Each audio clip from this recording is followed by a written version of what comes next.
Programme Birdie, participation de 981 enfants. Chaque année, 4 millions d'enfants meurent avant l'âge d'1 an dans le monde, essentiellement dans les pays à ressources limitées, dont un tiers suite à une infection sévère. En 2012, l'Institut Pasteur et l'Institut Pasteur de Madagascar ont initié le programme Birdie dans l'objectif de se documenter en milieu communautaire sur les infections néonatales et évaluer l'état de la résistance aux antibiotiques.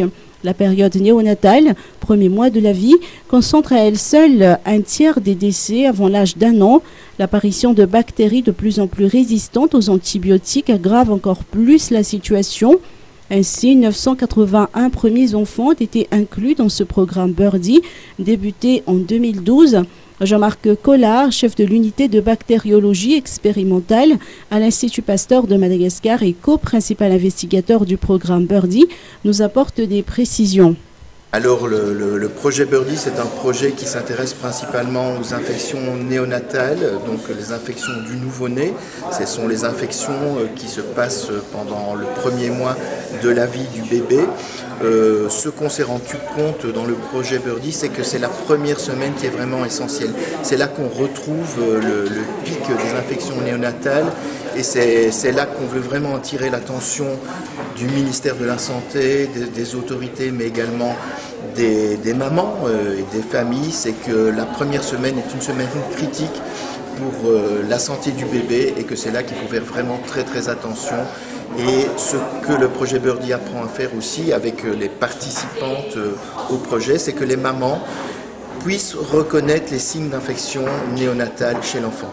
Et quand ces signes sont connus, elles peuvent alors se référer soit vers un médecin, un centre de santé ou un hôpital, suivant la gravité. Mais c'est surtout que la maman puisse reconnaître ces signes d'infection. Le programme Birdie touche à sa fin. Un projet Birdie 2 commencera bientôt et mettra en œuvre une approche One Health pour étudier de façon globale la transmission des bactéries multirésistantes. Alors le projet a développé un côté social fort important, donc comme on l'a dit, tous les soins de prise en charge des bébés qui étaient inclus dans l'étude étaient pris en charge sur le projet, donc tous les soins étaient payés et remboursés à la famille. Également, il y avait l'assurance AFAF qui permettait la prise en charge du noyau familial en cas de problème pendant que la famille était également incluse dans le projet.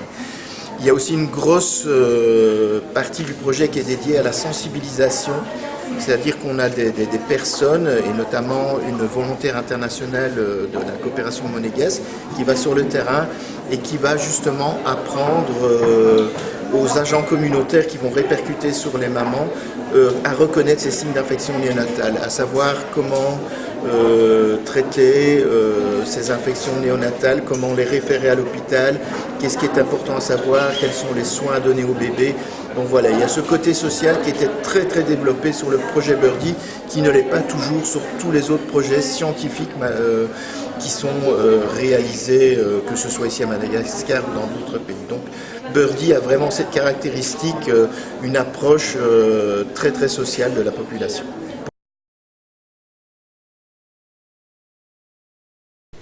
Les infections néonatales sont des bactéries et des germes qui sont présents dans les lieux d'accouchement, soit chez la femme qui la transmet, soit pendant la prise en charge des bébés. Toutefois, le problème d'hygiène fait partie également de la cause des infections néonatales. Le respect de l'hygiène diminue l'impact de la transmission des infections virales néonatales.